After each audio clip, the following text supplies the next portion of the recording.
చాలామంది అనుకుంటారు త్రిపురనేని చిట్టిబాబు గారికి క్యాస్ట్ ఫీలింగ్ ఎక్కువ కాబట్టే మెగా కుటుంబాన్ని వ్యతిరేకిస్తాడు, నందమూరి కుటుంబాన్ని భుజాన్ని వేసుకుంటానే. నేను చాలా సందర్భాలు చూసినటువంటి పరిస్థితి, వ్యక్తిగతంగా నేను ఆయనతో చాలా సందర్భాలు అసోసియేట్ అయ్యాను ఆయనతోటి చాలా సందర్భాల్లో. కానీ ఎప్పుడు కూడా అసలు కులానికి సంబంధించిన ప్రస్తావన కానీ, కులానికి సంబంధించిన అంశం కానీ ఆయన దగ్గర ఆయన మొదటి నుంచి ప్యూర్గా సీనియర్ ఎన్టీ రామారావు గారి అభిమాని. వాళ్ళ నాన్నగారు సీనియర్ ఎన్టీ రామారావు గారు సన్నిహితంగా ఉంటారు. సీనియర్ ఎన్టీ రామారావు గారిని పెదనాన్నగారు అని పిలిచేవాడు. అక్కడి నుంచి ఆయన ఆ తెలుగుదేశం సంబంధించిన వర్గాలకి వ్యతిరేకమయ్యాడు. కానీ ఎక్కడ కూడా కులానికి అనుబంధంగా మాట్లాడే పరిస్థితి అయితే నాకైతే, అంటే వ్యక్తిగతంగా మాట్లాడేటప్పుడైతే ఎప్పుడైతే అనిపించలేదు.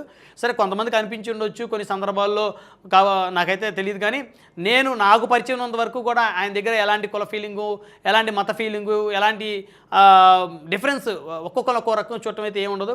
పలకరిస్తే మంచిగా, గౌరవిస్తే ప్రేమగా మాట్లాడేటువంటి వ్యక్తి త్రిపురనేని చిట్టిబాబు గారు. సో అంటే తెలిసినటువంటి వ్యక్తి, ఎవరైనా ఎప్పుడైనా కాలం చేయాల్సిందే. చాలామందికి తప్పులు ఉంటాయి, ఒప్పులు ఉంటాయి.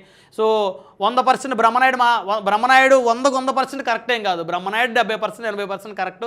ఓ 20% తప్పులు చేసి ఉంటాడు, ఒక 20% అబద్ధాలు చెప్పుంటాడు, లేకపోతే ఒక 20% తెలియకే తప్పు చేసి ఉంటాడు, తెలియక అబద్ధాలు చెప్పుంటాడు.